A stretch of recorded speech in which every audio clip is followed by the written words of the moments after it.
Welcome once again, everybody, to the No Cell Wrestling Podcast. This is episode 21, and it's going to be the preview for this weekend's SummerSlam 2026 two-night event on Saturday and Sunday.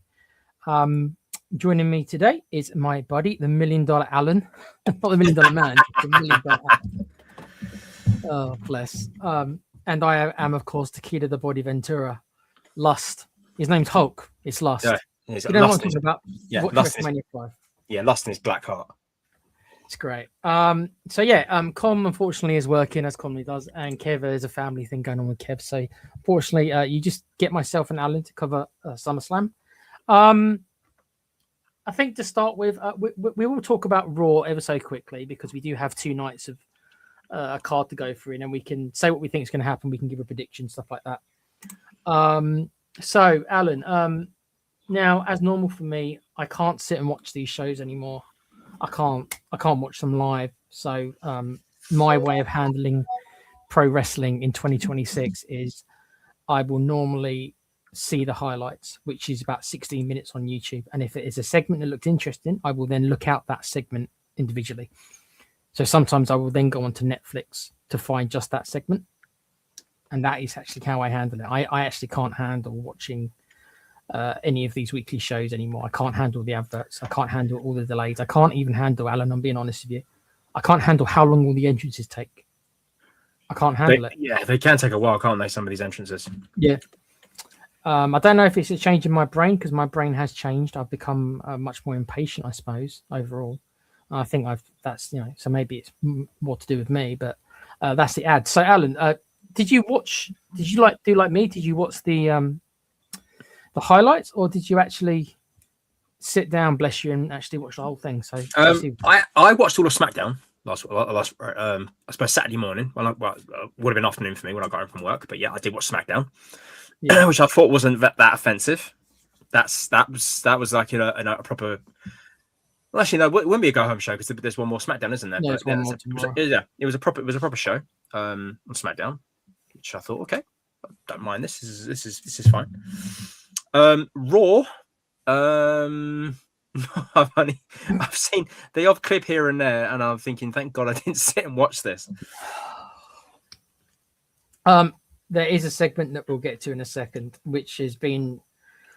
So I obviously didn't see it live, and then it was about the next morning, about 10 a.m. or something, and I started having a look to see the highlights, and then I started hearing all about, before I even started watching, on my feed, there was all these channels, some other wrestling channels, all saying worst segment of the year, worst segment in 5 years, worst segment on Netflix's Raw since it started, and I'm like what segment is this? What are they talking about?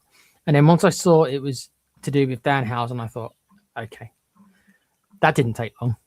How long was it going to take before WWE went too far with his stick? And it looks like they have gone too far. And then they throw in Joe Hendry. Now, let's just talk about it. Now, me and you have been wrestling fans through many eras. We remember. I mean, I started watching a couple of years after you. So I started watching when I got Sky in the end of 91, right? So Survivor Series 1991 was first ever. Which was on my birthday that year. I remember that. Yeah. I know you started kind of watching in like 1990, but a year or two before me. So we had to sit through the end of the Hogan era ever so briefly. Then we had to sit through what is regarded as the kind of another worst era kind of thing, which was the kind of mid-90s, where all the dentists and Isaac Yankem and Damien Demento and all these Duke Drosy, he was a goddamn dustbin man, and it was bad, right? There was some bright spots: Bret Hart, Owen Hart, Razor Ramon, Shawn Michaels. There was still some guys I liked. Yeah, but there was a lot of shit going on. But there was always these segments in wrestling, something which is just so kind of bad, cringe comedic stuff. So this is not the first time, and it won't be the last either. But it seems like every year or two they have just something like this. So this is not this year. I can think of 2: the Gingerbread Man funeral on SmackDown. Yeah, that was pretty bad.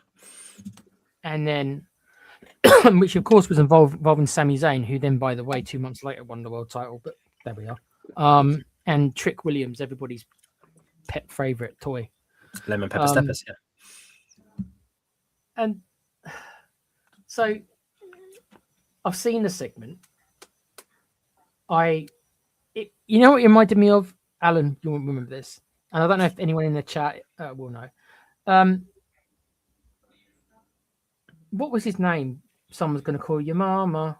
Brodus Clay. Oh, Brodus Clay, yeah. And the oh mum. God, yeah. There's somebody called my mama dancers, yeah, at WrestleMania. I got that vibe from it. Oh, that kind of stuff, right? And the thing is, right, and this is the worrying thing.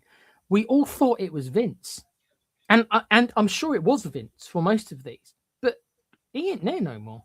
No, he's not. That's the worrying thing. So this is a Triple H then, because Triple H surely, right, has the power to veto. Whether or not he came up with it, we don't know, but he has the power to veto this, and he didn't. No, he didn't. I don't know whether he just wanted to entertain the kids or something, because they had to keep some sort of dare I use the word fun factor phrase even? Keep it lighthearted. That's the thing is, right? TKO got rid of like the White Six because they didn't like the whole creepy gothic dark stuff. Dark stuff. Yet they got Danhausen there. And I prefer the White Six because these White Six were actual wrestlers, all of them. I mean, I'm not taking anything away. Danhausen's done some great stuff in the Indies, of course he has. But I want the White Six back. I really do. I suppose the reason they're okay with Danhausen is because it's so out. Like the White Six, it's kind of like, yeah, it's a bit goofy, but on occasion, and it was on occasion, and also if they wanted to be, they could have made them menacing. Yeah, they should have. That's the one mistake they made with the White Six when they brought them in. They should have had this unstoppable faction. Every week, come in, run in, beat the shit out of people, lights go off, they disappear. Keep doing that for every so often, not every week, but every so often. The difference is that for the White Six, they didn't have a mastermind like Bray. Because Bray, we know, Alan, Bray was massively into his horror films. I could have told you that right away. Right away. You could tell he was massive. He worked with Tom Savini. People don't know who Tom Savini is. I know Alan does. Legendary Sex kind Machine. Sex Machine in Dust Till Dawn, but he's known for doing all the Romero films. Yep. And all the zombies and all the makeup for the Romero films. And he did makeup for Friday 13th Part 3, I believe.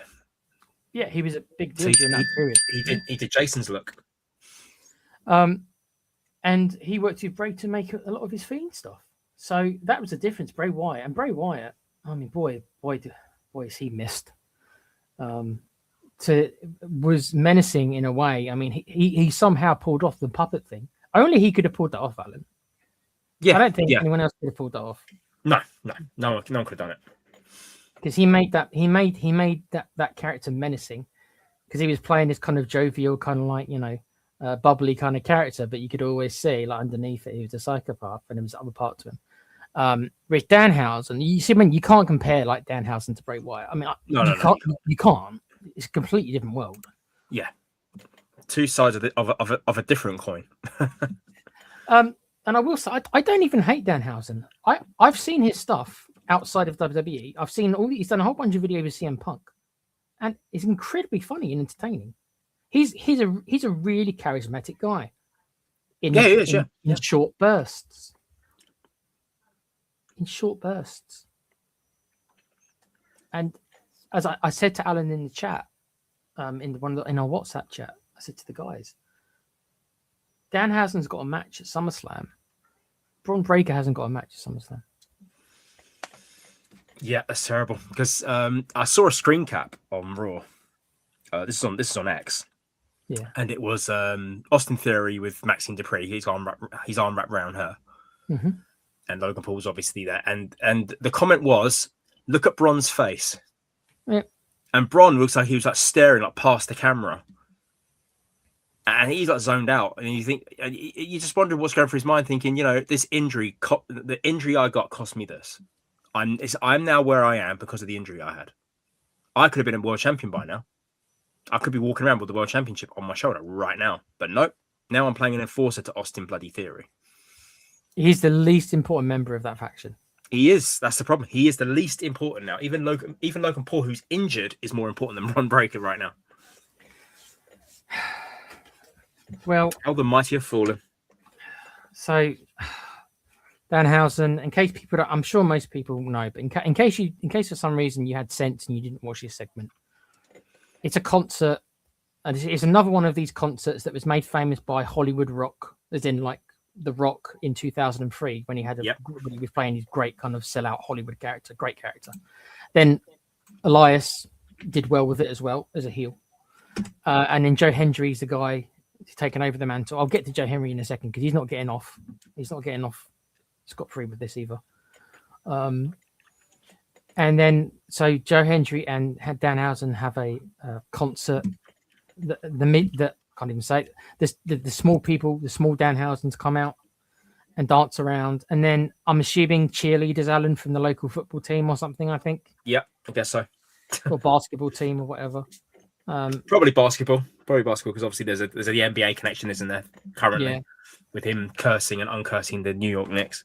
Yeah, it's probably some basketball team. You know, me and Alan aren't American. We don't really follow American sports, so don't be surprised if we don't know that much about them. And they're all dancing around while Danhausen and Joe Hendry said, You are cursed. You are cursed. You are cursed. Again and again. The crowd are mostly sitting on their hands for the most part. I'm sure some kids maybe had some fun, but most people over the age of about 12 were sitting there on their hands, probably quite embarrassed. Because if you were watching wrestling and you've got some friends over, imagine you're trying to impress a girl and you thought, yeah, I'm going to get her into watching wrestling. I want her to know all about me. And then you put that on. She leaves your ass. Yeah. So I'm going to quickly talk about Joe Hendry. I don't get it, guys. I don't get this Joe Hendry stuff. I find myself saying the same thing every week about different guys. I don't see what others see. I don't see what people see in him. What is it that he's meant to be that's so amazing? What is it? Well, at least he's got a moveset, unlike certain other people on the rosters. You rarely ever wrestles, Alan, to see the moveset. How many matches has he had? Yeah, I've seen a couple of his matches in NXT. But yeah, he hasn't really done much. He's had a match here and there since he's been on the main roster. What's he been on the main roster for about 3 months or so? Just after WrestleMania, wasn't it? Like a lot. Yeah. So he's had a good few months, but I think he's only been in the ring for maybe 2 matches. Other than that, he's just singing songs about Logan Paul. I'm guessing that's why he's not wrestling that much right now, because obviously his next feud is going to be with Logan Paul once Logan Paul recuperates.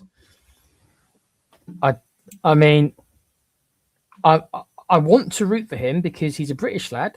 He's Scottish. He's been on the UK indie scene for many, many years. I remember hearing his name first 10, 15 years ago, nearly that long ago. I remember hearing his name a long time alongside names like Rockstar Spud. Alan might remember some of these. Grado. Alan might remember some of these. And he was amongst this group of guys on the English scene. And this was before he had the guitar gimmick and stuff, I think. So a part of me wants to root for him because he's a British guy, he's Scottish, but I'm sorry, I don't see what he brings to the table. He's doing, like I say, he's more or less got Elias's gimmick, but he seems much worse than Elias because firstly, Elias was mainly a heel, not a babyface. And so he seems to have just an Elias gimmick, but in my opinion, he's much less charismatic than Elias was. Let alone The Rock. He doesn't touch The Rock, but he's also not as good as Elias. So I'm trying to understand what he brings to the table. I also think he looks. How can I phrase it without getting this thrown off the air? Feminine to me. Yeah, he's got a feminine look about him. But yeah, that's dig into my South Park history. Metrosexual. Yeah, he doesn't look like a tough guy wrestler. And I'm not saying every wrestler's got. Look, I'm the last person to say every wrestler's got to be 6'5" and jacked. That's not what I mean at all. hell, guys like Vader and other monsters. Even I like Bronson Reed, and you can't say he's but he looks like a wrestler. He looks like a tough dude. I'm glad you said Vader and Bronson Reed. Otherwise, I would have just said to you, "Calm down, Vince." Yeah. So it's not about them having great bodies. It's about a certain look. He looks like as somebody who'd be in a gay pride parade. And I'm not, and that's fine. But he doesn't look to me. He doesn't look like he's. I'm trying to find stuff believable, and I know that I'm in the minority here, right? I get it. I know that wrestling isn't probably for me anymore. I've known that for a while now. So the few guys who I can believe in, guys like CM Punk, even guys like Cody Rhodes, despite a lot of people not liking Cody, at least I can generally believe what he says. All right, I can believe what they say. This Joe Hendry seems so fake to me. I don't know what he's meant to be. He doesn't come across that he's got any ability. I can't take him seriously. So for me, Alan, it's not only a burial of Danhausen, it's a burial of Joe Hendry. So I don't think I've got anything else to say. I seem to be ratting out a lot of wrestlers, but I mean, I don't really care. Like, I just think that today's rosters doesn't impress me very much. Most of them are very talented guys, especially talented gymnasts. There's a lot of them. Plenty of those. Yeah, we know them, but I don't see what Joe Henry offers. He can play. Okay, so he can play the guitar. So could Elias. I'd rather them bring back Elias if they're going to have that character. I'd rather Elias come back. Personally, what about you, Alan? Do you see anything in Joe Hendry? Because obviously we're going to have to get to SummerSlam soon. No, not really. Yeah, I've not seen enough of him to convince me. But the gimmick works more for a heel. I mean, Rock could get away with it because Rock was kind of like that, almost that Stone Cold kind of tweener kind of character most of the time when he did these little concerts, and he was basically using that to agitate the heels, if you like. Rock was too funny. Rock was very good at it. He was very, very witty with what he said. Yeah. Whereas Joe Hendry's very scripted. I'm sure Rock was scripted as well, but Rock made it sound like he wasn't scripted. Well, he made it sound like he said it for the first time. It sound like he was improvising, but yeah, it's probably unfair of us to compare Joe Henry to The Rock, but I can't help it because of the whole guitar show kind of concert gimmick they've got him doing. So unfortunately, it's saying it worked for Elias because obviously Elias was a heel. Yeah, and Elias was very underutilized for my liking. He should have been. I wouldn't say propelled straight to a world championship. I wouldn't never have said that. He definitely should have been. He should definitely won the IC or the US title. Yeah, I think Elias should have been a lot of a bigger star than he ended up being. They actually dropped the ball with him a little bit. He used to get loads of heat. He used to get tons of heat. Do you remember the segment with Kevin Owens? I can't remember that town. They were on Raw one week and they had literally the whole building booing Kevin Owens and. I vaguely remember that. I do vaguely remember it. Yeah, you don't see heat like that very often. That's why I remember it. So, I mean, worst segment of the year, Al, or not as bad as the Gingerbread Man funeral? It's definitely a contender. It's definitely a contender. I think just for the cheese factor, yeah, it probably does overtake the Gingerbread Man segment. Just pips it at the finish line. Yeah, welcome to the Wall of Shame. Big up to Coover in the chat. He says, "Big up, lads. Hey, Coover, mate." Hey, Coover, man. Thanks for joining us. I saw something. Sorry. Anything else on Raw? That's what I mean. Yeah. I was going to say anything else on Raw. I saw someone took some footage. They're obviously in the crowd, and they recorded it right after the Rusev match. Rusev faced my favorite, the bargain bin Kofi Kingston. The youngin. Evans. Yeah, young and wicked. Yeah. Bouncy. Yeah, right. Apparently, when the match was over, Rusev was very visibly agitated when he lost. He literally just rolled out of the ring and he literally just stormed off and stormed up the aisle. And that was it. Well, that's because Rusev, when Rusev's first run, he was a US champion. He feuded with Cena. He was a typical foreign heel. He had Lana. They were very over. Lana, it was the Rocky 4 tribute, which is what it was. Ivan Drago and the wife Bridget Nielsen, was that her name? Nielsen. Bridget Nielsen, yeah. Yeah. It was a rip off of that, but it worked. It worked for what it was. They, and then, but so he's come back and he hasn't got Lana anymore, even though they're actually still married. So if they actually wanted to bring her back, they probably could. They're actually still married in real life. So, he's not got her to kind of do the promo stuff anymore, and he's lowered down the card when he first arrived, and he's lost a lot, Alan. He has, yeah. Didn't he lose to Gable via submission a couple of weeks ago as well? I think he did, yeah. He's lost a lot. He's not got the momentum he should have got when he came back. He was regarded as this guy, I've come back to redeem myself. I've come back to, literally take over. There'll be nothing to stop me this time. That typical sort of, villain monologue he gave us last, when he came back. Yeah, and he did what he did. He got shoved against the Alpha Academy. He destroyed them, and then after that, match with Sheamus. He had a little rubber match with him. I think he did win the rubber match in the end. Bit of fuckery, so, but he did win it. But after that, he's done nothing but lose. I mean, granted, he's been hovering around the IC title picture, which is fine. But ultimately, he's been losing. I mean, I think. I mean, I'm not saying Rusev is amazing. I do think he's better than where he's at in the card. There's no reason they should be booking him to be a bit more dominant. There's no reason why he shouldn't be a good IC or a US. I'm not saying he should be in the main event. I'm not saying that, but there's no reason why he shouldn't be a dominant kind of Raw's version of Gunter, if that's even a good thing. Because Gunter's not exactly setting the world on fire either. We'll get to him soon. But yeah, so I think they're dropping the ball with Rusev. He should be more dominant than he is, and but he seems to just be putting everybody over right now. But there we are, I guess. I think if you'd have asked him if he expected this was the road, the trajectory he was going to be going down, I think he would have been surprised. But he burned his bridge with AEW, so even if he were to leave, I'm not sure he's run out of places to go, if I'm honest. So he's kind of stuck. Mind you, Alistair Black burnt his bridges, but apparently he could be heading back there. That's true. Anything else, Al? I mean, there wasn't that much on the show. More bloodline stuff. I could speak for an hour about how much I despise everything to do with the bloodline because I can't stand anything to do with them or anyone involved with any of their storylines. It puts me off. I can't stand them. I hate them. Like I can't stand any of them anymore. I used to give Jimmy Uso a pass, but even I can't even stand him now. Can't stand any of them. Yeah, I'm not a fan of the bloodline. I've seen it done before. It was years ago. It took years to get going, and it took years to bloody finish. We've seen it. We don't have to see it anymore.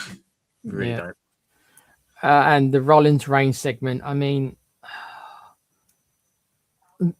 the amount of matches they've had has to be similar to the Orton Cena amount of times, right? Now, okay, right. So Orton and Cena, they wrestled on every pay-per-view for a year. So it's slightly different. This is over a much longer period. But for Roman Reigns and Seth Rollins, honestly, to be main event in the second biggest show, because in case you didn't know, they are main event in night 2. They are. So there you go. More proof who the Roman Reigns once again is getting a special treatment yet again. Because it's certainly the least impressive of the 2 title matches, at least for me, because it's so unoriginal. Yeah, I agree. These guys have fought so many times over the years. It's still about the Shield. Look, I liked the Shield at the time. I liked the Shield. I liked the faction. I thought that the heel turn was good by Rollins. But come on, guys, it's 15 years later.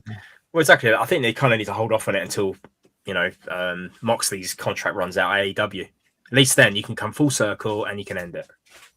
Oh God! If Moxley comes back to join them, they'll run all these matches over again, Alan. They'll have all these matches over again if Moxley joins.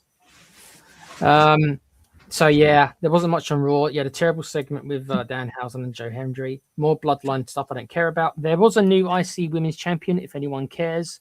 The Sol Ruka experiment didn't last long, did it? No, exactly. She won the IC title about a month ago. 50 days, 57 days, I think, something like that. Okay, just over a month then. And yeah, she's already lost to Raquel Rodriguez. So you go. Maybe somebody finally realised that she's she's still a bit too green. We probably shouldn't be featuring her on weekly TV. She needs a lot more work.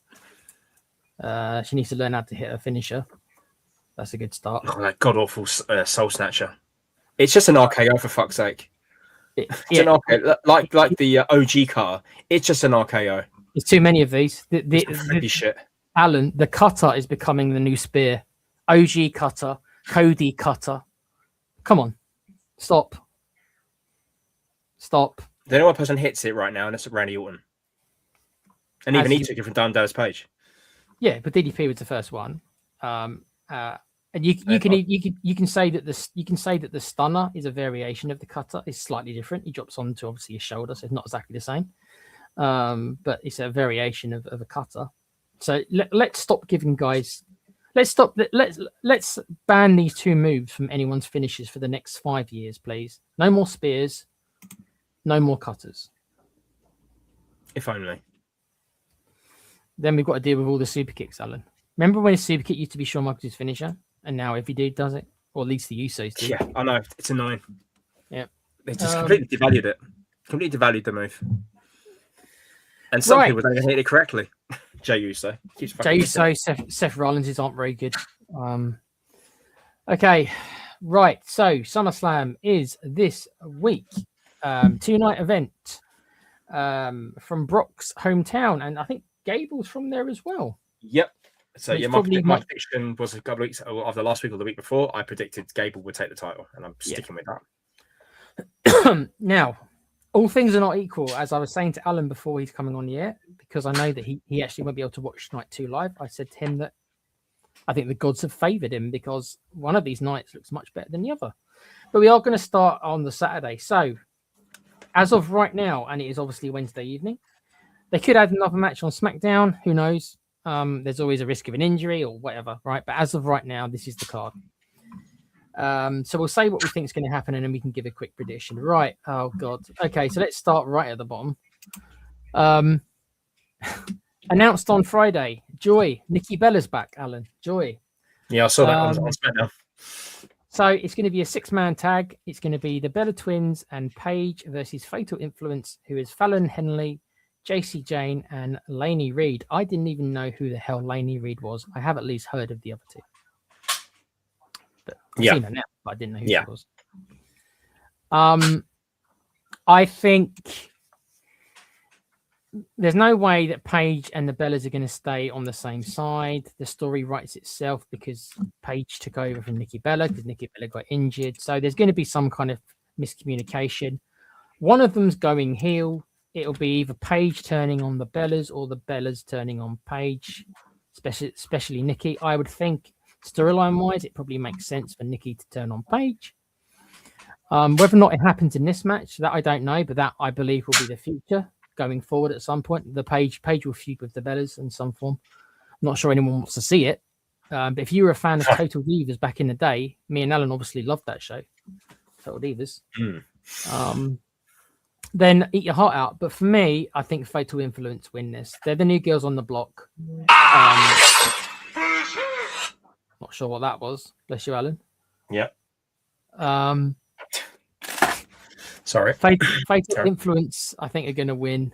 I think it'll be miscommunication. Whether or not the heel turn happens in this match, I don't know. Could easily happen after the match. The Bellas and Paige lose, and one turns on the other. But I'm going with Fatal Influence. What are your thoughts, Al? I really couldn't care less about this match, to be honest. Well, yeah, it's a buffer break match, but I think you hit the nail on the head. There's a turn coming on the opposite side. There's definitely a turn coming, and it does make sense for Nikki Bella to be the one who turns on Paige because obviously, I got injured. You took my title shot away from me at WrestleMania, or rather, you won the titles and you took my WrestleMania moment, if you like. You play it that way. Exactly. Yeah. So I think you're right with that. Are you going with Fatal Influence then? Yeah, I think Fatal Influence. I think the Bellas and Paige will put them over. Okay, from that classic to another classic. Right. Just check here. Right. So another 6-man tag. So for some reason they're not splitting these up. They're having 2 6-man tags on night one, which is, I would have thought they would have mixed these up. Do you remember when the opening contest of SummerSlam, it always used to be a tag match of some description? Yeah, the Heart Foundation versus the Brainbusters, the Rougeos versus the Bulldogs, SummerSlam 88, 89. Yep. Rockers versus Power and Glory, I think, on 99. I think it was. Yep. And then there was a 6-man tag at SummerSlam 91. That's right. I think Money Inc. versus the Legion of Doom, 92 at Wembley, the one me and you were at Wembley.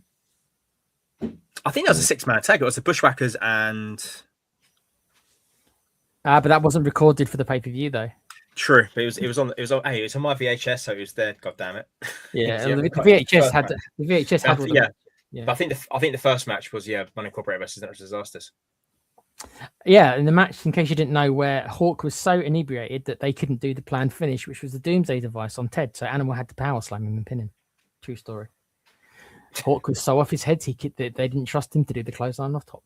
So, what a random piece of trivia that is. So the other 6-man tag. Oh, here we go. The Bloodline, the bum line. Jay Uso and Jimmy Uso, who I'm sure will spend 20 minutes yeeting, and Jacob Fatu, who's fallen like a stone. How shocking after losing to Roman's twice and becoming Roman's bitch that he's dropped down the card like he has. Not shocking. All gas, no brains. Exactly. No balls.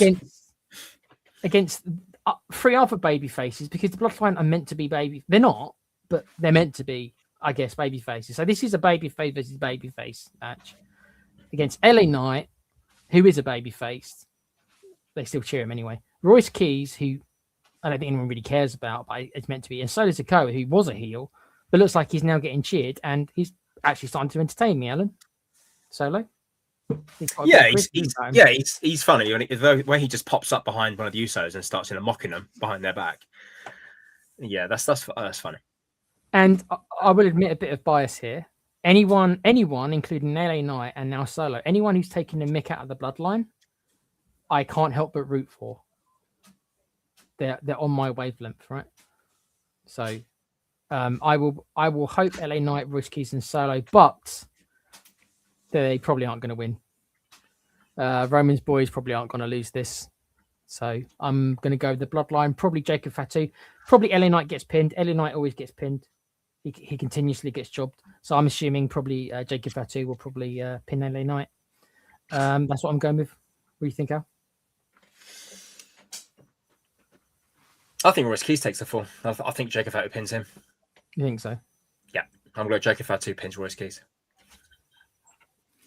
Can you explain to me why they're all baby faces and why none of this makes sense? Because they don't know how to book, and the fans don't know any different. Okay, that was a good answer. Yeah, I couldn't have phrased it better. Yeah. Blame the writers. They don't know nothing. You're right. They don't know what a baby face and a heel is anymore. They've got no idea. Welcome to the writers of the the 21st century. So Nick Aldis, after 3 years of being a GM, he's finally making his WWE debut. 3 years out of in reaction. Last time he had a match, I think he was in the NWA. I think against Cody Rhodes, it might have been. So that's how long ago it might have been. I don't know. I think him versus Cody was one of his last matches. I could be wrong, but it's been a couple of years at least. So that's what they've got for Gunter. Out of all the matches they could have given Gunter, everybody thought it was going to be Gunter versus Brock, and Brock was going to retire. Can I correct you? What then? His last match was against Eric Young. Eric Young, was that in NWA? He competed his final match in the company of on the 27th of August, taping of Impact, in a losing effort against Eric Young. Oh, he was on Impact, so he's in TNA. Oh, okay. Yeah, it was. Yeah, he returned to TNA for a little stint for a year between 22 and 23. So he came back to put some guys over. Yeah, well, I mean, that is where Aldis, I guess, made his name. He was called Magnus, I think, wasn't he? I think he was called Magnus. I believe so, yeah. Yeah, that's right. So he goes against Gunter, who has fallen like a stone. I mean, we're talking about Braun Breaker being mishandled this year. You can talk about other guys being mishandled this year. Dominic Mysterio, for example, everyone was saying he was going to be a big deal when he's done F all the whole year. He gets to fight Danhausen. We'll talk about him in a minute. But dropping the ball, look no further than Gunter. He retired AJ, right? He retired Cena and then AJ. Had the world as his feet. Really, should really have been. Yeah, and Goldberg as well. He retired 3 legends. I will call Goldberg a legend despite issues. I'll even call Cena a legend despite me not liking him. You know, he main evented WrestleMania, so he has to be considered a legend. Though his ability is much less of a legend. Sorry, needed to take a dig, couldn't help myself. But so Gunter's got all this heat from these big 3 retirements. Beats Rollins at WrestleMania as well. Goes into a feud with Cody. Loses to Cody multiple times. And now he's fighting Nick Aldis. Surely he can't lose this as well. He shouldn't do, really. Every time he faces these people, you know, in a one-off kind of thing, you know, he had that match with Pat McAfee. Oh yeah, Pat McAfee put up too much of a fight, I think, for my liking.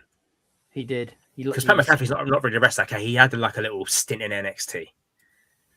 Yeah, he should have been destroyed by him. He shouldn't have. Yeah, but he's not a wrestler. Whereas I expect Nick Aldis to put up more of a fight because obviously he's a wrestler. He's been wrestling for decades, so he should be putting more of a fight. But Gunter should be winning it because Gunter's actually an active roster member. Yeah, I think Aldis will put up a fight. I do think it is going to be very similar to the McAfee fight. I think it's going to be similar to that where Gunter will dominate the majority of the match. Aldis will have some hope spots, I'm sure, and he might get a 2.5 count. I don't even know what his finisher is anymore. I don't know what his finisher is. He'll hit whatever his finisher is, and Gunter will just about kick out. But I think Aldis is he's tapping out, Alan. I think he's going to sleep. Yeah, I think so. As it should be.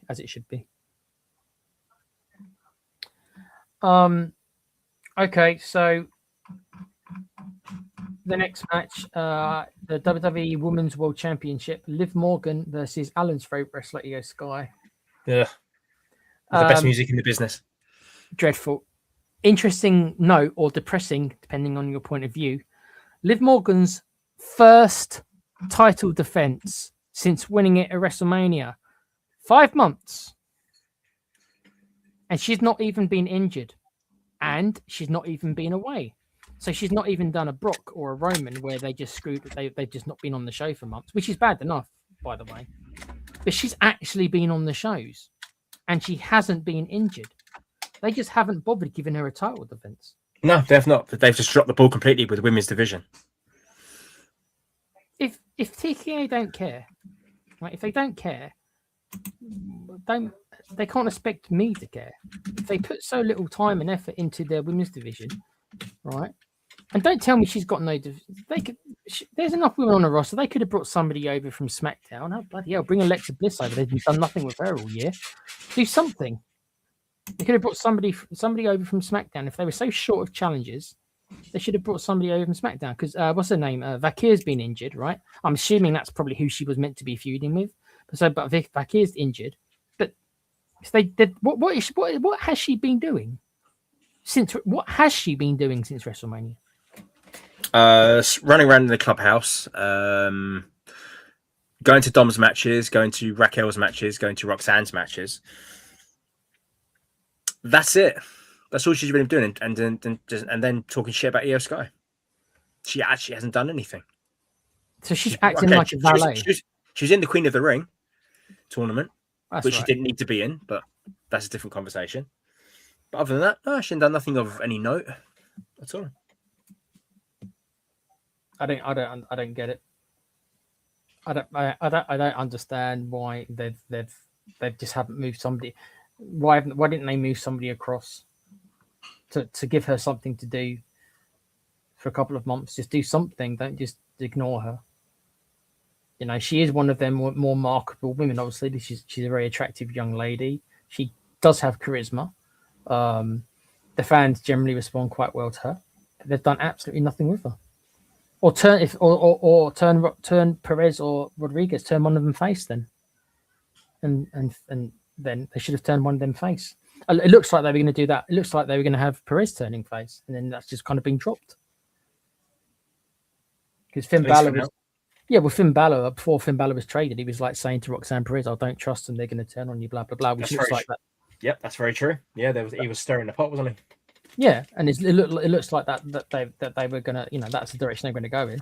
And then 4 months later, there's been no progress in that. They're all still heels, and Liv Morgan has had no title defenses. Anyway, I mean, I don't get it. Again, I don't get a lot of what they do, but this is her first title defense. I think she's going to retain. I don't know if she does retain who she's going to face afterwards, because there's no challenges for her still, unless Vakir is back from injury, which I guess she could be soon, I guess.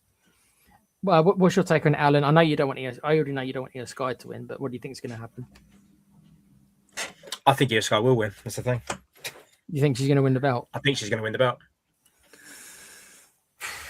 And she's got more challenges. If she wins it, she can defend it against, well, Judgment Day, I suppose. Yeah, Judgment Day. Yeah. Maybe they do put it on her then. Yeah, yeah. So I put that shitty music even more. Well, I mean, I'll watch the match. Do I think it's going to be a good match? It will be okay. I don't think it's going to be any more than okay. I don't think the fans are going to care that much. Yeah, it'll be a bottom break match. Right, so that leaves us to the 2 big ones, I suppose. Now, I'm assuming Punk and Cody's going to close, but it wouldn't shock me if they close with Lesnar versus Obafemi. But we'll go with what I've got in front of me, which they've got the main event of night 1 as Punk and Cody. But we'll see if that actually is how it goes. So we've got Hell in a Cell. No mention, by the way, of Brock Lesnar's last match. So if this is his last match, they have not advertised it as Lesnar's last match. So Hell in a Cell, Brock Lesnar versus Obafemi. I want it to not be a finisher fest. I think that I'm not going to get my wishes, but this is what I want. No, you're asking too much. It's a spam match. Yeah, I don't want it to be a finisher match where each guy hits a finisher 10 times. I want it to at least go 10 minutes. That's me being generous. I'd rather a bit longer. Yep. I want. It's going to take them longer to put the cell down than is the actual match. The actual match, yeah. The problem they're going to have is now this is the first Hell in a Cell match since Punk and McIntyre, and Punk and McIntyre had a really good Hell in a Cell match, right? And there was such a big deal that Punk and McIntyre brought Carnage back to the Hell in a Cell, right? Because it becomes so kind of tame over the recent years. But Punk and Drew did such a good job; they made it a very violent match, a very memorable match. It's still probably Punk's best. I still think that's Punk's best feud. Yeah, him versus McIntyre. Since he came back to WWE, that's his best one. Yeah. So they've got a lot to live up to, and I don't think they can beat that. For the record, I don't think they've got a chance in hell of having a better match than Drew and Punk. But unfortunately for them, that is what they will have to now live up to. So I don't want to see a finisher spam. For me, for it to be a proper dramatic match, and I'm not convinced Obafemi has the psychology to do it. I believe Brock does. I've seen enough of Brock to know that Brock does have psychology. Obafemi's way too green as goose shit, as Alan loved to say. Yep. I've seen no evidence that he has any psychology. He could prove me wrong, and I would love to be proven wrong. As of right now, I see no evidence that he has this psychology. It's something he needs to learn. Maybe he can learn in this match. That would be good if he can learn something from this match. So for me, minimum time limit, and I know I'm not going to get my wish, minimum time limit, 15 minutes. Minimum. And I want to see, I don't mind them hitting a couple of finishes. Okay, I can deal with a couple. I want them to utilize the cage. That doesn't mean, by the way, they've got to climb on top of the cage and throw each other off like Mick Foley. I'm not expecting that, nor would I want them to, right? Because Foley should never have done that in the first place, crazy bastard. They don't need to do that, but they do need to use the cage and the psychology of using the cage as a weapon. So I want a proper story being told. I don't want to finish a fest, and I want minimum 15 minutes. I wouldn't mind some blood. The blood doesn't have to be there, because you can do it without blood, but the blood would help. What do you think, Al? I think you're asking for too much. This is going to be a spam fest, absolute spam fest. You know Brock's like he hits a German suplex and he looks gassed straight away. His face is redder than anything. He's like the Red Hulk when he does a German suplex. Yeah, and then Obafemi will go into spam mode as well. He'll start spamming his finishing move as well. And then it just makes you wonder why they're in Hell in a Cell in the first place. Because they needed to gimmick it up, and I suppose it's just like, okay, well, what gimmick can we? I don't know if it should be Hell in a Cell either. I don't know if the feud is heated enough to where it should be Hell in a Cell. I'm not sure it should be either, if I'm honest. But do they hate each other enough? I'm not saying they don't hate, but do they hate each other enough for a Hell in a Cell? No, I don't think it's necessary. I mean, they only set this up because obviously they picked up the fact that Brock has never lost in a Hell in a Cell match. Yeah. So it's all to make Oba look more. He's going to beat the guy. He's going to beat Brock, who's never lost. Yeah. As for the winner, it's got to be Obafemi. I don't see the point of it not being. Do I care? Not really. I don't think Brock gets anything from winning, so you might as well give it to the kid. Even though I'm far from convinced on Obafemi, I'm far from convinced this isn't just another Goldberg, because I think it is another Goldberg. And right now we're still in the first year of Goldberg, so he's still going to get these reactions. But a year or two from now, we'll see. We'll see if he's another Goldberg, because I think he's another. I think he's another Goldberg personally. That's what I think. He could prove me wrong. If he becomes if he becomes a better storyteller, and he becomes more than just destroying people, and there's more to him than I think there is, then I will freely admit that in the future if he proves me wrong. But right now, I think he's just another Goldberg. That's what I see personally. Except Goldberg had more of a moveset. I also think Goldberg had more presence as well. Some people might disagree with that. I think Goldberg had more presence. I think Goldberg looked like an ass kicker. I'm not saying Obafemi doesn't have any presence. Obviously, he's a really big dude and stuff like that. But Goldberg wasn't coming out doing a stupid little strut. Sorry, that's what I think. Goldberg came out, looked like he was a killer. It looked like he was going to kill you. I don't particularly feel that way about Obafemi. He does the strut because everybody likes to mimic everything nowadays. He does the strut. I think he looks a bit silly. I think his accent is a bit silly. It's not his fault. He's got the accent, right? It's not the guy's fault. So it's not like I'm saying, "Oh, dude, he can't help it." But he's meant to sell me as this ass kicker. I struggle to buy into it from him. That's me personally, Al. If others buy into it, then that's fine. I don't know where you stand in it. If you buy into it, I bought into Goldberg, like most people did. In 1997, 1998, I bought into Goldberg at the time because he looked like he murdered people, and he carried it off. In my opinion, he carried it off. Plus, he was using the spear, which was new at the time, and he was murdering people with the spear. He was the first one who used the spear, and jackhammer. No one else had ever seen a jackhammer before. Suplex into a power slam. Obafemi is just a powerbomb. Yeah, pretty much. There's nothing new about Obafemi. When Goldberg came out, right, he had a unique signature move, a spear that nobody was using. He had a unique finisher that nobody had ever seen before, in a jackhammer. At least if it had ever been done, it'd never been done on Prime TV. Whether or not there's some guy in Japan who was using it, it wouldn't surprise me, right? Some dude in Japan probably was using it before him, right? But at least on American TV, nobody had ever seen a jackhammer before until he started doing it. And he had a unique moveset because at that time, Goldberg, MMA was in its infancy, really, as far as national exposure was concerned. And he brought kind of a hybrid style, Goldberg did. He had MMA influences to his style that was unique at the time. It's not unique anymore, but it was at the time when Goldberg first came in. So Goldberg had a uniqueness about him in his moveset, on everything, in his presentation.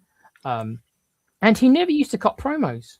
He wasn't a particularly good promo. They kept the mic away from him. because he wasn't a particularly good promo. He came in, destroyed somebody in a minute with these devastating moves, and then left. He did that for the first year or two. That's what he needed to do. Yeah. And that made that.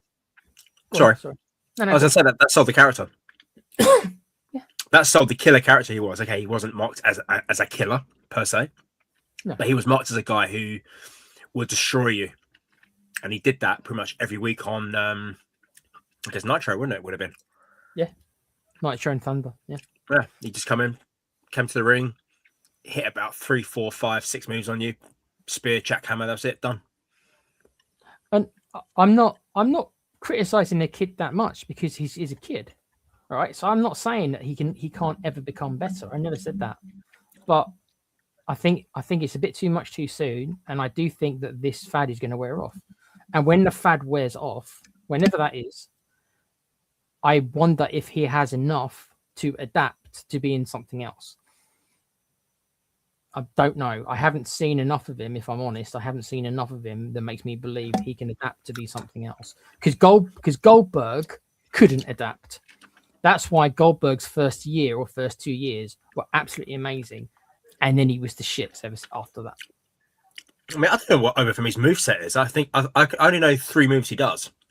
He does that consistent running sort of elbow in the corner thing where he gets you in the corner, keeps running and runs up to the corner, runs back. He's got that. He's got that release back suplex move, and then he's got the fall from grace.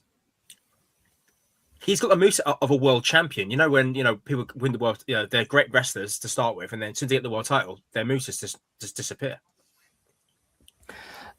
He's got the moveset of a world champion already. He does. He's got a very. I think he's got a very very bland moveset. Now he executes the moves well enough. I told you I'm not going to criticize him for nothing. I'll criticize him for what his execution of moves is fine. He doesn't. They look like he hits them with decent impact. So he's obviously got stuff to him. He obviously has ability because he can do the moves and make them look good. So I'm not criticizing him for that. The move set himself is quite boring, as Alan's put. It's quite dull. There's nothing unique about him, and I think that they should have made him more unique, and I don't. Just remember, everybody, that Ryback was a big deal for a year as well. Just remember.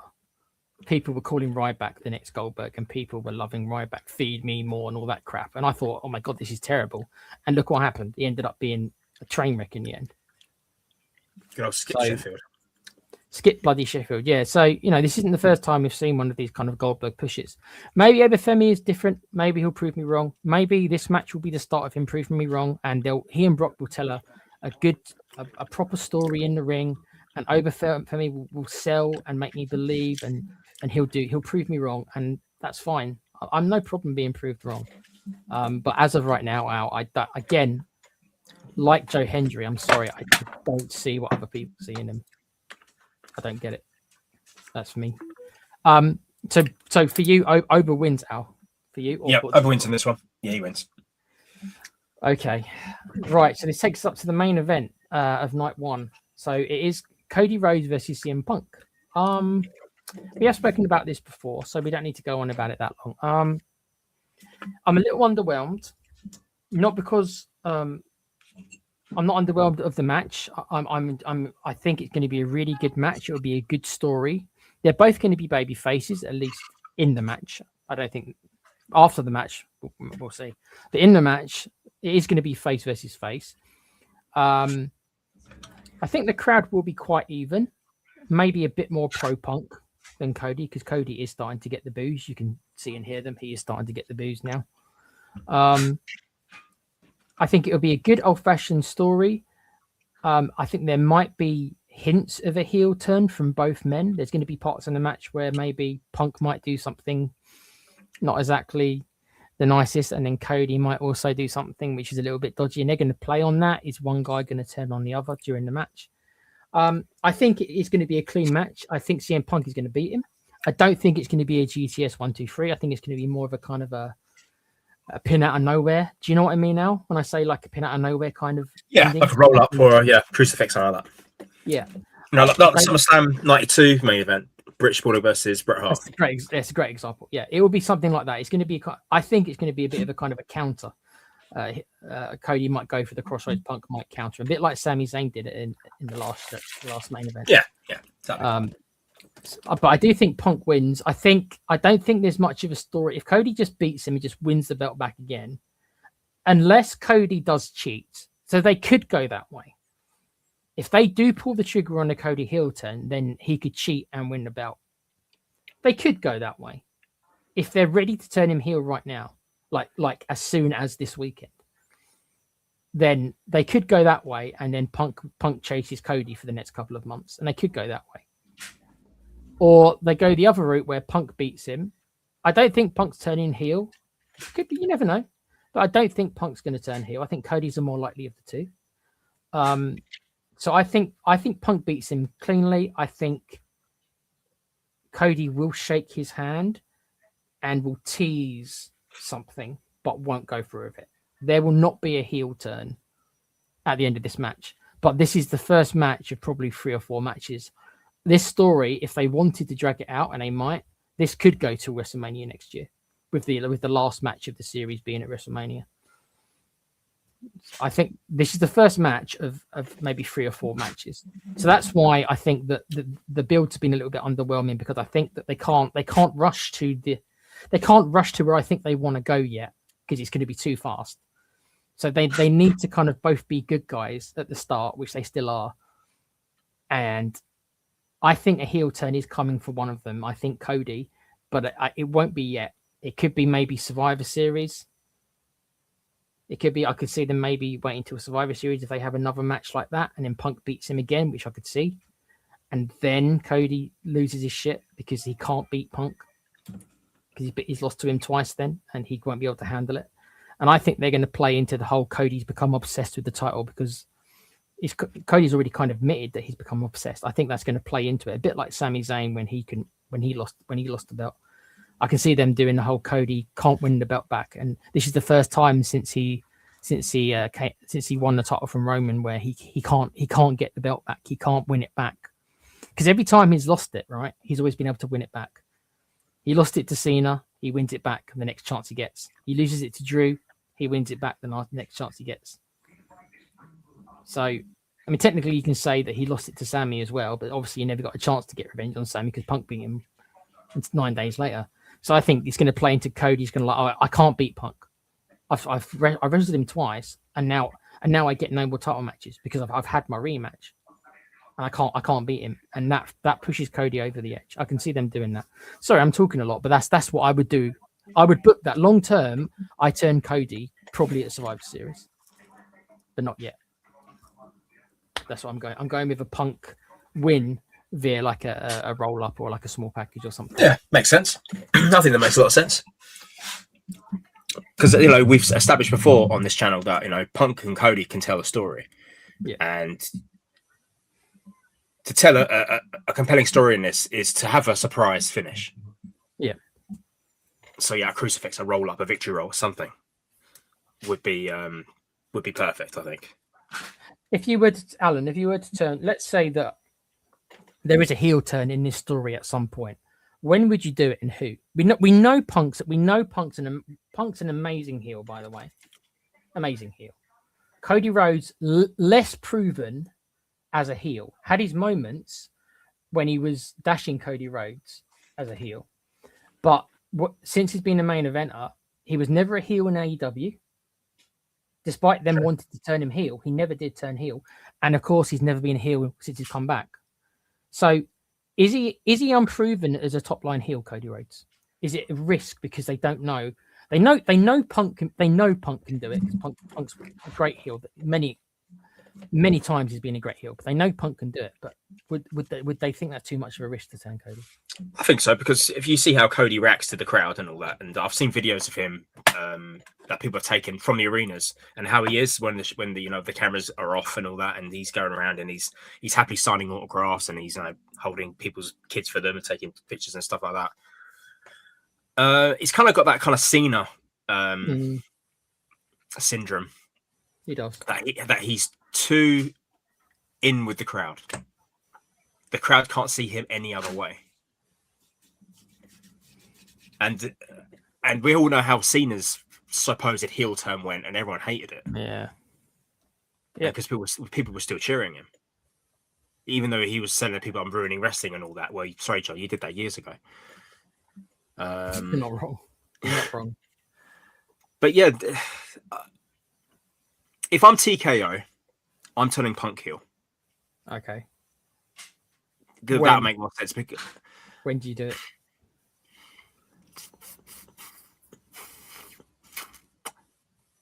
Probably Money in the Bank, maybe Survivor Series. You want to do it before WrestleMania. Yeah. Latest you turn Punk is probably the Rumble, I reckon. So would you keep the title on Punk from now to? Would you keep the title on Punk? Yeah, I would give Punk a long reign. I'll give him a nice long reign to WrestleMania now. Put a few people in front of him. Give Sami Zayn another shot, because obviously Sami Zayn's going to get the shot, isn't he? He's got the match against Finn Balor, isn't he? Yeah, tomorrow night. I'm guessing that's night 2, isn't it? Yeah. So yeah, Finn Balor versus Sami Zayn for the number 1 contendership. I mean, we'll get a good match either way. Balor and Punk had a good match.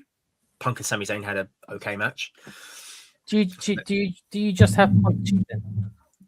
Do you have Punk just in this match? Do you have it just be he just grabs the tights a bit, so it's a bit heelish, but not a full heel turn? No, I think Punk wins it fairly.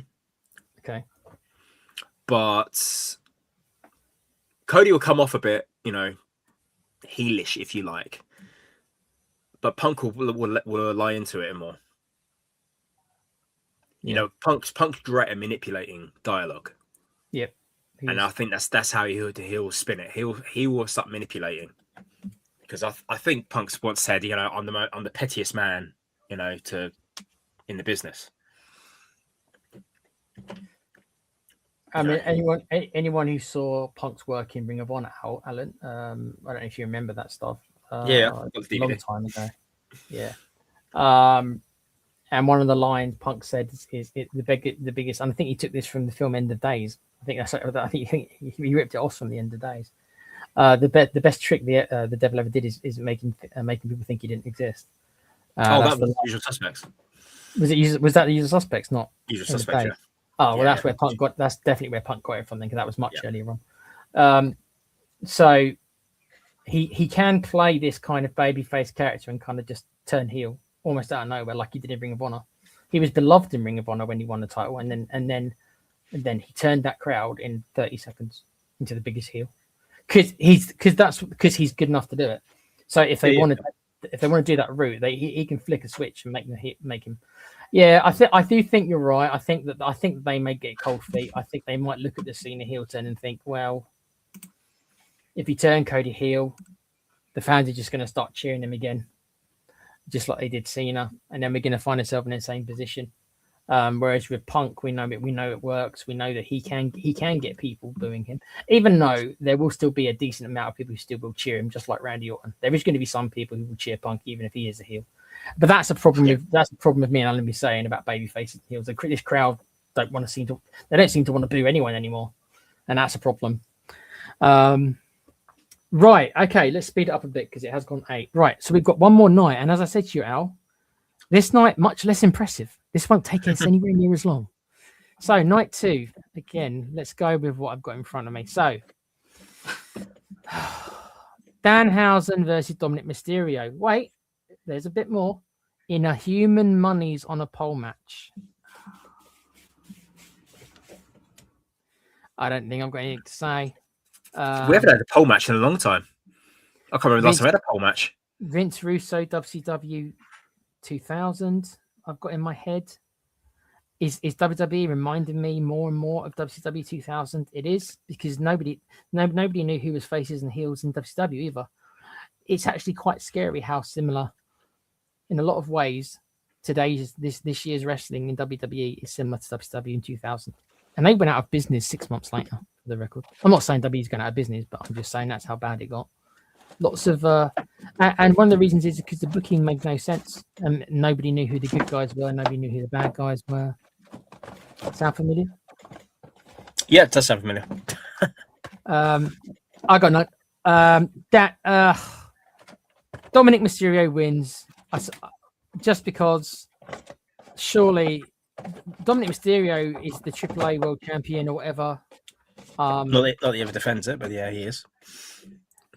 He's meant to be considered a breakout star, though I've never personally perceived him as that way. But he's meant to be. This is the guy who beat John Cena at Survivor Series, if anyone even remembers that.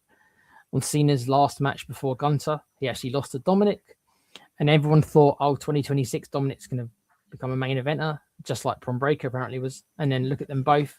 So surely Dominic Mysterio can't lose to Danhausen. So I've got to believe, if they really do think Dominic Mysterio does have this bright future, then he can't lose to Danhausen.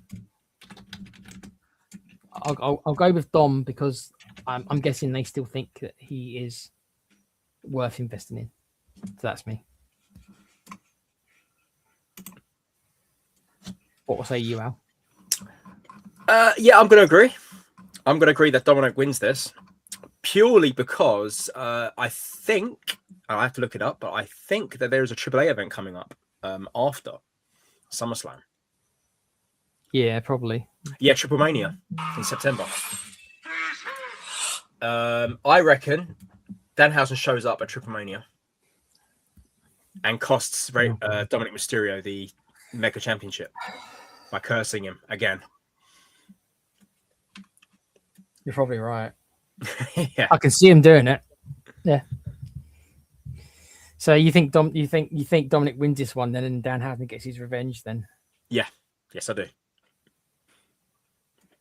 Again, I'd like to point out that Bron Breakker is not on the show. Carmelo Hayes, a lot of people like him. He's not on this show. I mean, I could give you a whole list of people who aren't on this show, but Danhausen is. Okay. Up next for the United States title.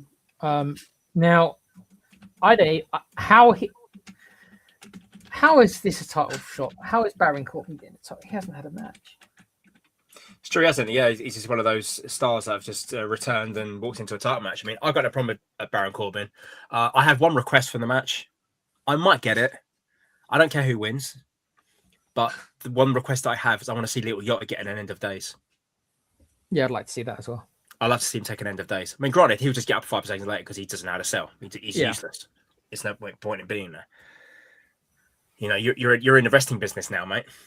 Yeah, you're a valet or a manager or an advocate or whatever you were meant to be. The wrestler hits you with a move, you stay down. You don't get up 10 seconds later and think, oh, yeah, whatever. Didn't hurt that much. So come on, Corbin, hit him with an end of days. You got to believe you got to believe they're going to belt Corbin, otherwise. Yeah. I mean, we say we haven't seen it. We have seen people come in and lose. Ricky Saints lost his first match, so it's not like that they can't and have not ever done this before. And obviously, in Baron Corbin, it's kind of not a debut; it's a re-debut because obviously people know who he is. So it's not quite the same, I suppose, as like Ricky Saints, who generally was new to the WWE audience. But surely, I think Corbin does have to win it. It doesn't make sense to me. Then again, nothing these guys do anymore makes sense to me. Corbin just gets a title shot because. Trick Williams is one of their prized possessions, though. So whether or not they want him to drop the belt, but he has had it since WrestleMania, so that is a 5-month reign, more or less, should he drop it. And you have to imagine he'll probably win it back. So yeah, I suppose if this is going to be a long-term feud, I suppose Corbin's got to win it, but don't be surprised if Trick Williams wins it back in a couple of months' time, I would assume. I don't care either. I don't hate Baron Corbin. I actually think he does have some heel charisma to him. Yeah, he does. He does. If he leans into it, he does. I mean, yeah, he'll never be the Lone Wolf again. And he hasn't got his Lone Wolf theme back, which I was hoping he would get. And if you ever followed him on Twitter, and I don't use Twitter, but I have seen other people reporting about his tweets, he's actually quite a funny dude. He's a bit of a douchebag, but that's why he's a good heel, because he plays up his douchebagness. Talking about stealing people's girlfriends and feeding them cookies. You probably don't understand, but I've seen some of the tweets he's done. He's pretty good at the whole trolling stuff. So I think he can play his. That's why I think he's got the inner douche stuff. I think he can make that work for him. I can't stand Trick Williams. I think he's green as goose shit. Can use that term again. He's uncoordinated. He's got a good look. He looks the part and everything like that. He's got okay charisma. You know, the promo's decent. I don't think it's quite as good as people seem to think he's amazing. I think he's okay. But for me, he needs another year or two ironing out the kinks, because he doesn't move very well for me. I don't think his coordination isn't there for me. Hopefully he can pick that up, but some people don't. So jury's out for him for me, but it looks like that he's going to be they're going to give him an opportunity to learn at least. Okay. You mentioned this earlier, Al. Chad Gable versus Penta for the IC title. Yes. I'm expecting a good match from this, actually. I think it's probably the best match on the card. It's going to be good, yeah. It's going to be a good match because both can go. Even Penta can go. I've seen his stuff in AAA. I've seen his stuff in AEW. Lucha Underground. He's had some great matches there. We all know Gable can go when Gable's allowed to.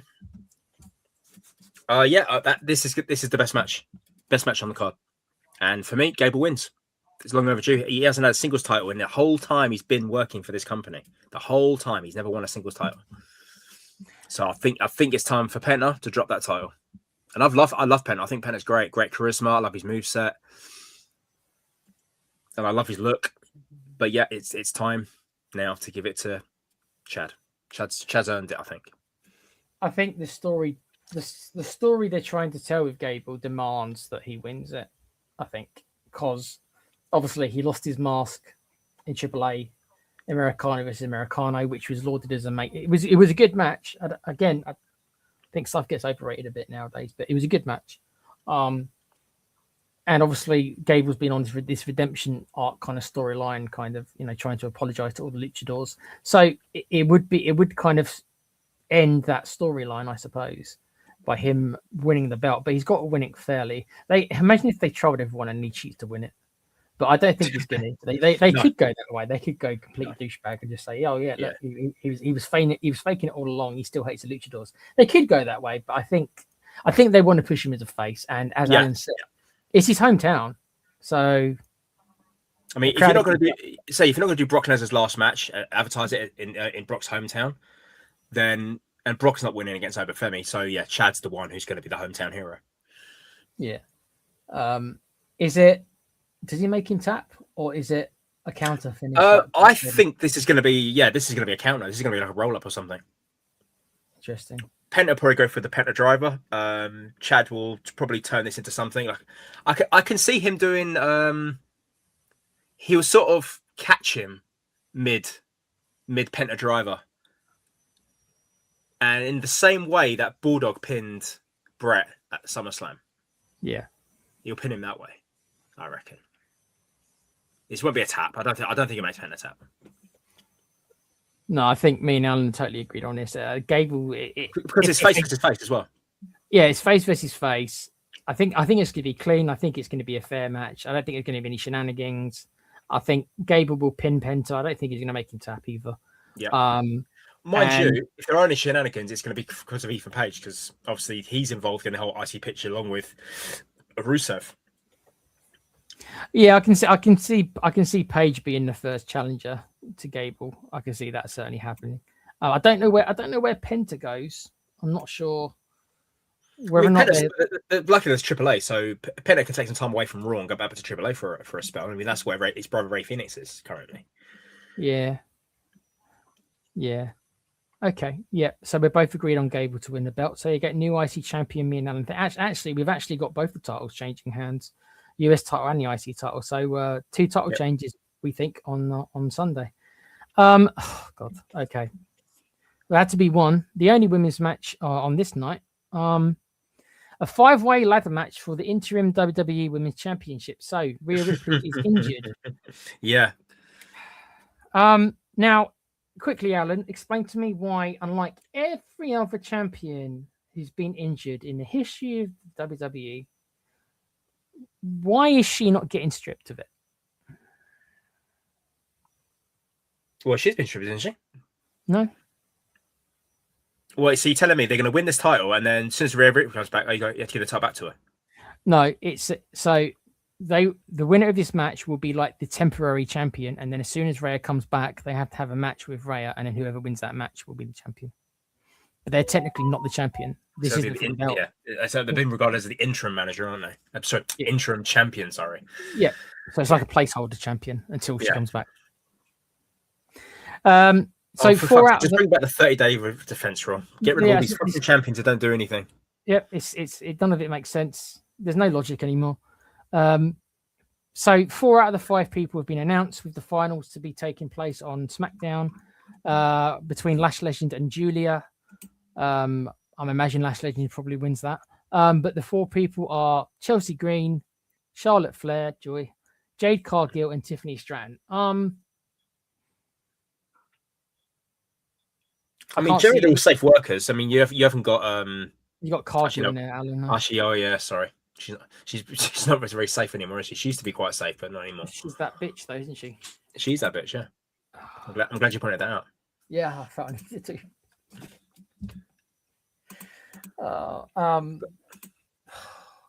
I mean, any match where they have to use ladders, right?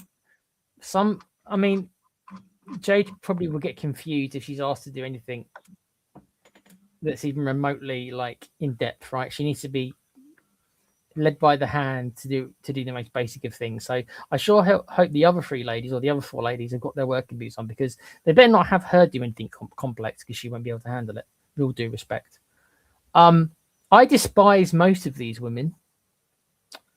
I don't mind Chelsea Green. She's probably the best of the lot. Mainly because I saw her match with Penta many years ago, which did impress me. I think that she really was impressive to me. Don't particularly like her character. I think it's a bit too goofy in comedy. I don't think she's going to get that far with that character. She needs to change that character if she really wants to hope to move up the card.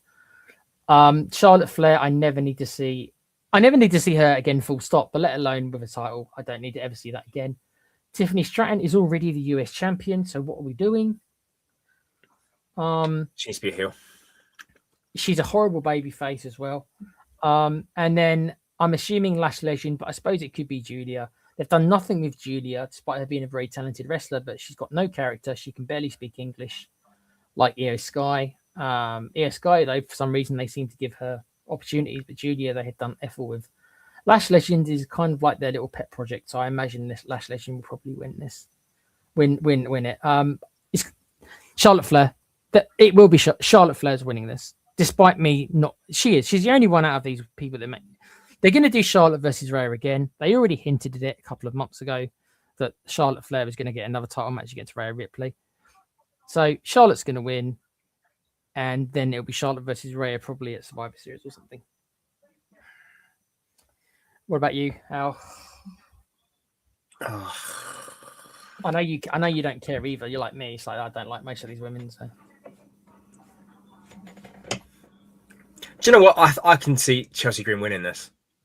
Really? You think? Well, so? Tiffany Stratton's already US champion. Jake Cargill's in a feud with Charlotte Flair. Yeah. So they can obviously go into that. Chelsea Green's kind of the only loose end in there. I'd like to see Julie advance into this match, but we know Lash Legend's going to be put in there because there's no big ladies in this match, is there? Well, Jade Cargill, I suppose. Yeah. Well, Charlotte and Jade. Well, yeah. But there's no big ladies in there. No Nia Jax. No. She got disqualified after a minute, apparently. What a match. Yeah, I'm going to go Chelsea Green because she seems to be like a wild card in there. I think she's going to pull I think she's going to pull the face like I've actually won this match. The thing is, whoever wins though, Al, they've got to be considered a threat to Rhea Ripley for this match. They have to have. That is very true. That's very true. So if not Chelsea Green, then it's going to be the other one, Lash Legend. Interesting. If Lash Legend would be kind of out of nowhere, but I mean, yeah. That's what I think this match will be. Because Jake Cargill and Charlotte Flair are in a match already, and the winner of this match will have to go and face Rhea Ripley when she comes back. So that kind of ties up Jay Cargill or Charlotte Flair if they win. Yeah, Charlotte and Jade are going to have a one-on-one match at some point. Yeah, I mean, granted, they probably just throw it away on SmackDown like they always do, but hey, whatever. I don't work for the company. So Al's gone a bit of a surprise with Chelsea Green. I've gone with the All Lash Legend. Charlotte Flair. I'd take either Lash Legend or Chelsea Green over. I like I say, I don't need to. I never need to see Charlotte Flair wrestle again, let alone have any kind of a title ever again. So I never need. I've seen more than enough. Yeah, female Roman. Yeah, it won't be stiffy time, unfortunately. Okay, so we're down to the last two matches. Alan kind of mentioned this one before. So a little bit kind of a match out of nowhere. Like there's no real story behind this. It's just like, but it is refreshing to actually see a number one contenders match because you don't get that many, especially on pay-per-view. It's true. I mean, there is a kind of a little story to it. It's obviously Sami Zayn's pissed that CM Punk just got a title match out of nowhere. When his booked challenger Cody Rhodes was injured on that episode of Raw. He's got a proper grievance. Yeah, he does. Yeah, and he's got a proper grievance in it. And he says that he goes, I didn't even get a rematch for this. He goes, before my rematch was even before I can even ask for a rematch, Cody stuck his name in there, and it's the case of when can we have the match? So yeah, he's got proper grievance, and he's complained to Adam Pearce about it, and Adam Pearce is going, well, how about this? There'd be a was it a fatal 5-way? Was it a 4-way? It was a 4-way, wasn't it? It was a 4-way, and he said the winner of the 4-way will face you for an almost match at SummerSlam. Yeah. So take it or leave it. I think if it would have been somebody else other than Balor, and Kev obviously he's part of this channel, and Com's also part Irish as well. But Kev is a massive Balor fan, so if he were here, he might see it differently and be defending it. But for me, the rebuilding of Finn Balor is not there yet for where I can see him being a proper threat to Cody or Punk. Now with Punk, he already faced Punk twice this year. They were good matches, but nobody really thought Balor had a chance, and he didn't have a chance. He lost both matches. If I think Punk's retaining, which I do, I don't see how they do Balor versus Punk 3 this year. I don't see it personally. So because I think Punk's winning, I have to go with Sami Zayn. Yeah, I agree. They could do if Cody were to win. Cody versus Balor hasn't really been done, at least not what I can remember. If it has been done, it hasn't been done recently. No, it hasn't. Yeah, maybe on a house show. Maybe they've never faced each other on TV. Not that I remember. The only time they've probably ever come close to each other is probably a Royal Rumble. So I suppose that could be a new match, but again, they're both going to, they're both baby faces. Unless Cody turns heel, wins a title from Punk, again, this is not an impossible thing. Then Balor, I suppose, could beat his first challenger as a baby face. So that could happen. But I think all signs point to Sami Zayn winning this. Sami Zayn is going to get a title shot, and it's an easy one as well because Sami Zayn has already got a story now with both Cody and Punk. He's still got the Cody Rhodes storyline that still isn't really over yet, and obviously now he's got all these grievances because of Punk took the title from him after 9 days. So Sami Zayn's got an easy story to tell against whoever wins that match. It's an easy story, so I think they will go the easy route. I want Sami Zayn to win because I've been a fan of Sami's work. I think he is finally now playing a heel rather than being this kind of in the middle. I'm confused. He is now a heel, but he's a heel who actually says some truths, which sometimes are story to Alan. Stories like I do. Who are the best bad guys? The ones who believe that they are doing the right thing. Yeah, they're the best ones. Yeah, they're definitely the best ones. That's the villain anywhere, really. The villain always believes what they're doing is right. Yeah. So you've got Sami Zayn, who obviously makes some very valid points about favoritism, and Sami Zayn has these points, and that's what makes it a good story because you can understand where Zayn's coming from because he was kind of screwed over, which he was. He was screwed over. He didn't know who his challenger was going to be. Of course, he was screwed over. And that's the story. So I'm going with Sami Zayn. I think Zayn will beat Balor. Probably cheats to beat him, but I'm going to go with Zayn on this one. What about you, Al? Yeah, I'm gonna go with Zayn because it makes more sense. Much more sense. It probably a screwy finish. I think Sami Zayn will obviously cheat to win this one because obviously he wants to secure his title match. Yeah, because I don't know what if he was to lose it, where would he go from there? Go back to Adam Pearce, I want another, I want my rematch. I never got it. I shouldn't have to go to these number one contender matches when every other champion seems to just walk in and say when and get title matches from fall from the sky and that kind of stuff. So yeah, I don't know where he goes. So it makes sense for Sami Zayn to win this one. It'd be a screwy finish. Balor, unless Balor's not really feuding with anybody, is he? Wasn't he feuding with the remnants of the MFTs the other week?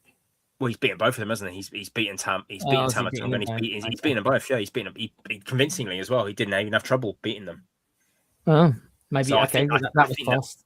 I think that's put to bed, and I think Tama Tonga is going to be future endeavored very soon. And as for Tama, if Shinsuke is still around, there's a feud there for him. But yeah, Balor's got nothing going on. So obviously something's going to cause Balor to be distracted, and he'll be in the corner. He'll turn around, he'll get the Hoover kick, and he'll get pinned.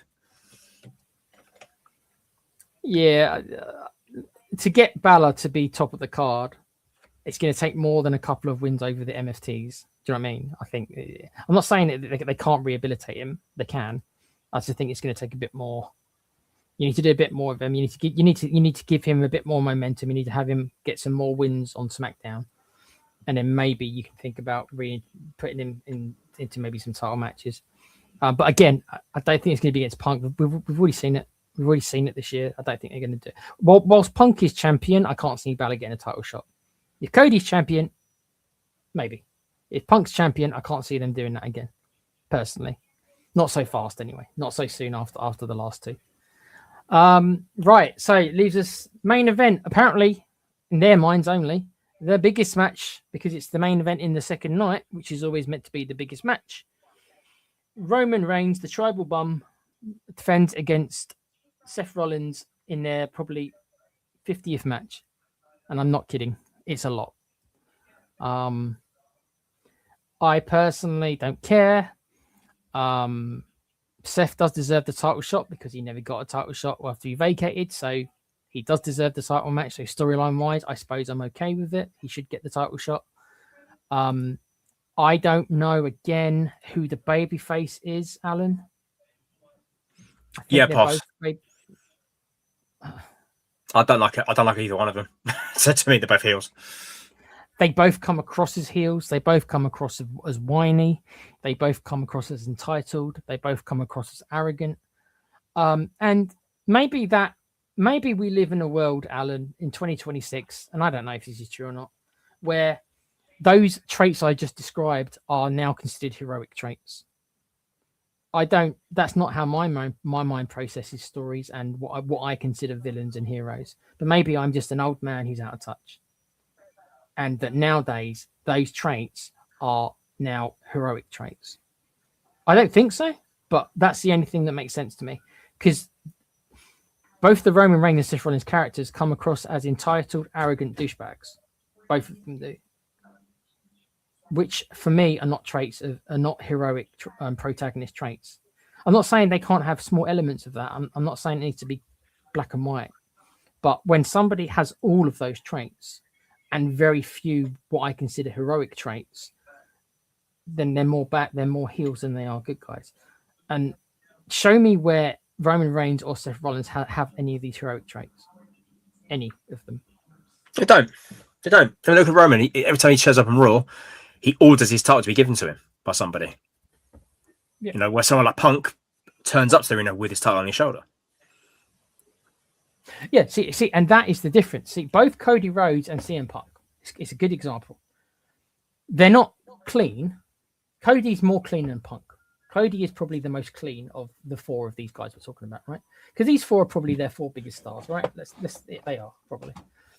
So Cody is the most white meat of the four, right? The CM Punk is a babyface who can be a jerk now and again, but he has a moral compass for the most part, and certain things that he will not do for the most part. Every now and again, he can slip, but for the most part, he generally does have a moral compass. Seth Rollins and Roman Reigns, for me, show no moral compass. The only thing I can say, ever so slightly, is that Roman Reigns has not had his cousins come down to help him against Rollins. That's the only thing that I can say is even remotely tied to what a babyface would do. Because if he was a full heel, I suppose he would have ordered the rest of his bum line to attack Rollins, and he hasn't. He's generally fought him off by himself. The reason probably is because they probably realised that if they did do that, then the fans would be, because it would be a 3-on-1 beatdown. Even though that didn't stop them doing it to LA Knight several times when they were beating him down 3-on-1. But that's the only thing I can think of. That's the only even remotely kind of moral trait that Roman Reigns has got, is that he has not ordered his cousins to attack Rollins, and he's actually had these promo battles with him 1-on-1. That's the only thing that's even remotely heroic about Roman Reigns, is that technically you say that he could have got his cousins to all be in the ring with him, and he hasn't. He's generally dealt with Rollins 1-on-1. Yeah, very true. Yeah, sure. That's it. I've got nothing else, Alan. I can't go further because they're too busy, super kicking and spearing LA Knight and Royce Keys and tagging up with all gas, no balls. Yeah. So the Shield feud continues.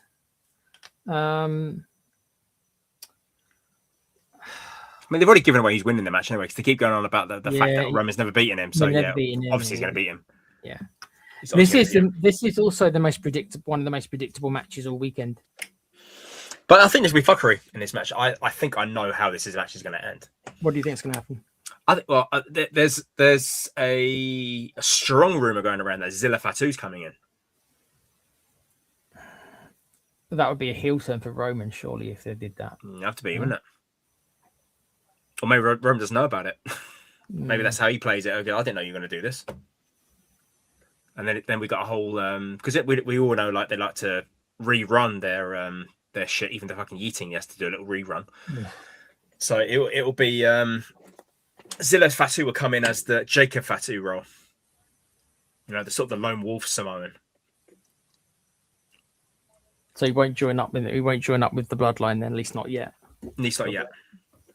And let me guess, Alan, 6 months from now, he'll feud with Roman. Roman will beat him twice, and then he'll become Roman's bitch like Jacob. Probably, yeah. Why not? Okay. I mean, so they've done everything else the bloodline storyline, so why not? They've done everything else twice. Run this twice. I think this is going to be it'll be a good match because Rollins is a very good wrestler, and Roman, despite me thinking he's quite an average wrestler is not. I don't think he's a bad wrestler. I think he's an average wrestler. Yeah, he can easily be carried to a good match by Rollins, and he will be. Their matches have always been pretty decent. They're obviously good friends in real life, which helps. They've known each other obviously since the Shield days. They're obviously good mates. I know you've seen pictures with them. They used to travel together when they're in the Shield. They actually did travel together. Rollins, Ambrose, and Reigns. They actually were mates in real life.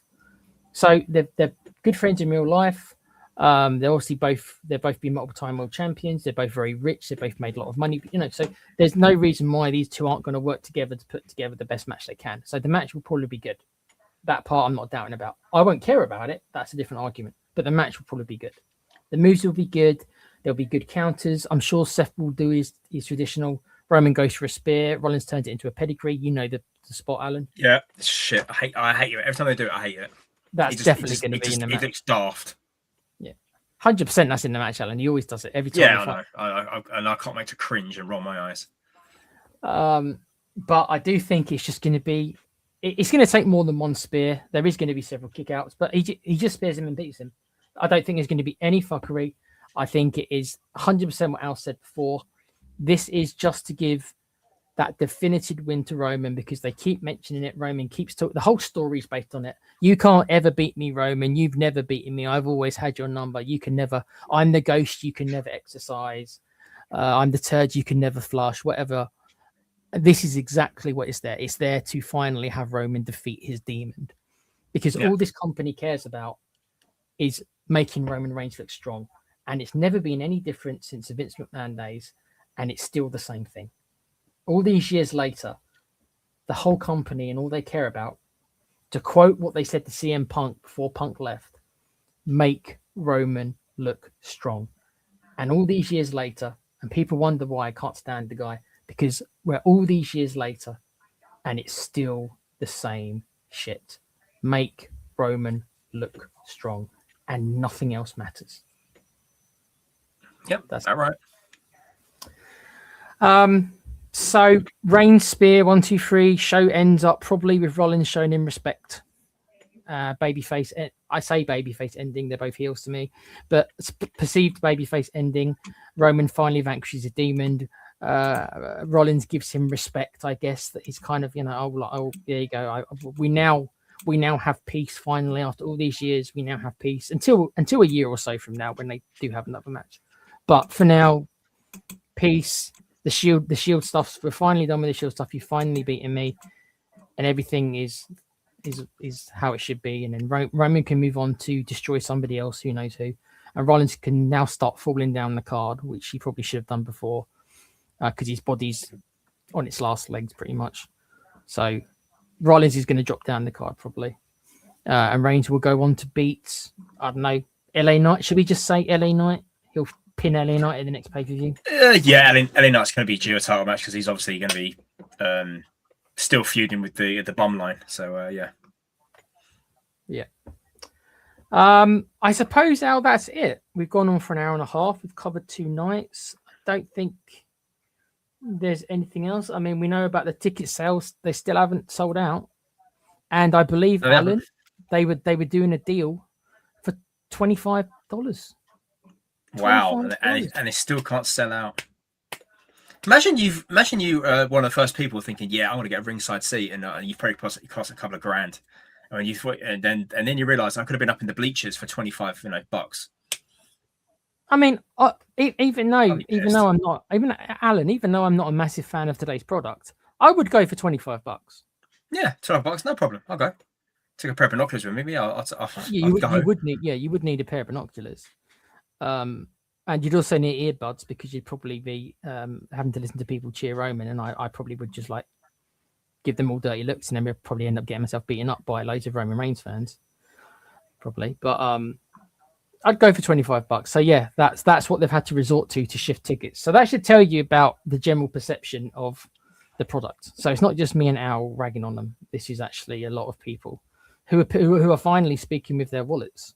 You've got the diehard fans who are going to probably watch no matter what, and they're going to spend no matter what because that's what they are, diehard fans. But most of the fans who are kind of on the fence, they're not intrigued. The majority of these storylines are not intriguing. Not most of them aren't intriguing. There's a couple, maybe 2 matches. There's maybe 2 matches that I care about. 2, 3 max. Most of them I don't care. Yeah, it's not much at all. Yeah, I agree. There's a few matches. I mean, night 1, I'm only interested really in Finn Balor versus Sami Zayn. Okay, Baron Corbin versus Rick Williams because I love the end of days finishing move. I love that. Yeah. But yeah, night 1's the best one. Yeah, Punk Cody be a good match. Yep. I'm just going to watch Brock Lesnar versus Overeem for a laugh because I know it's going to be like 4 minutes because they can't go any longer than that. 10 finishes, Alan. How many F5s does he kick out of? It was 6 last time?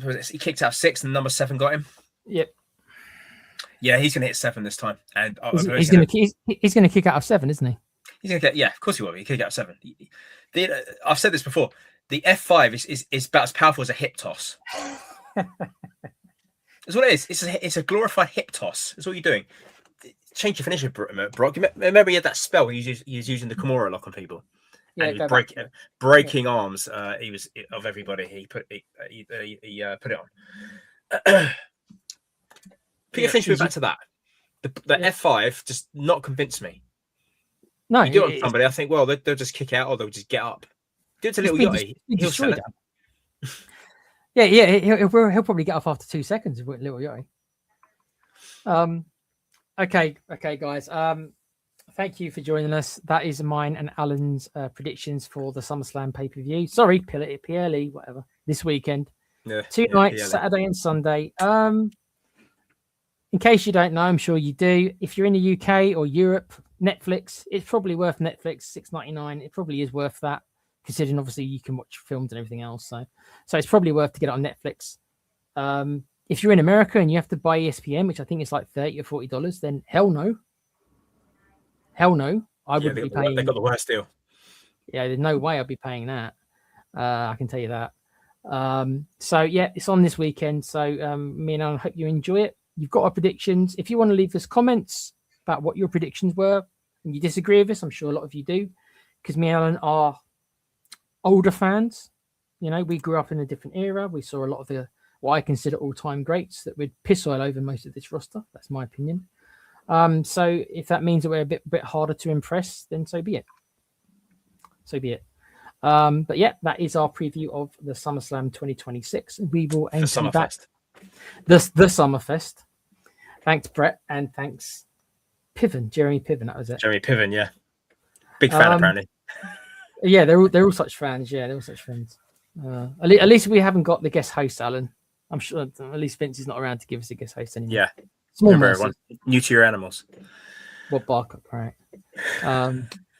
But yeah, thanks again for joining us. We'll be back sometime next week, probably with the SummerSlam fallout and whatever happens on Raw, which will probably Big Kaz is back. There you go, Alan. That's something that's happening on Raw. Big Kaz is back. Is Endo with him? Who knows? But Big Kaz is back. So yeah. I don't know. Would they get Endo back after he crashed Survivor Series a couple of years ago?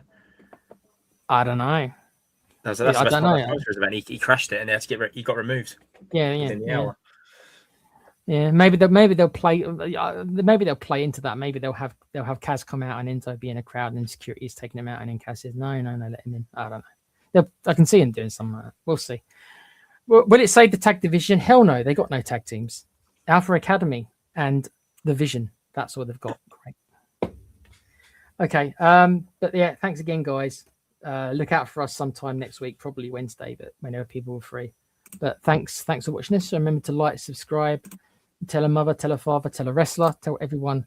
But yes, this is Tequila the Body Ventura saying goodbye, and the $1 Million Alan. Give us a laugh out. It sounds like a cane line, doesn't it?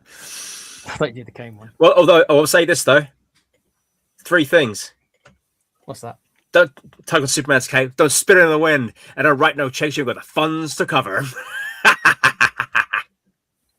Hopefully, some of you people do know where that's from. That is Ted DiBiase. Is it against Superfly Snuka?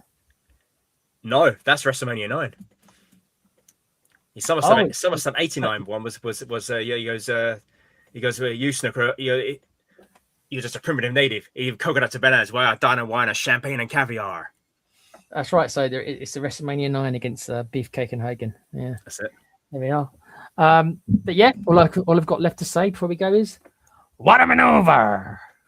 Yeah. Where's your lexicon? Yeah.